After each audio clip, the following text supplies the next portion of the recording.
क्या हो गया आज? लग रहा है कि मेरा गांव में कोई आदमी नहीं दिख रहा है। गली पूरा खाली खाली सा दिख रहा है। जाने लगा तभी मेरा बेटी उठ के रोने लगा, बोला मैं भी जाऊंगा पापा। तो सोचा कि चलो यार ले चलते हैं। गली में देख रहे हैं कि कोई भी आदमी नहीं हो। एवरीवन, कैसे हैं आप लोग? आओ अपना गाँव का अपना टूर कराने वाले हैं आप लोग, जो कि साइकिल से हैं।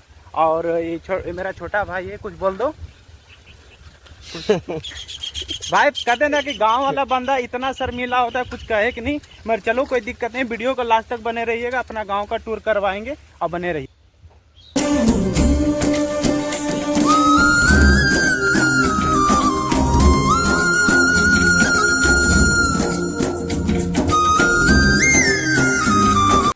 या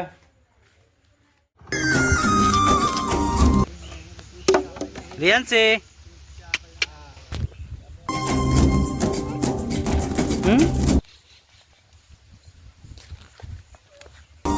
आजा आजा आजा। हाँ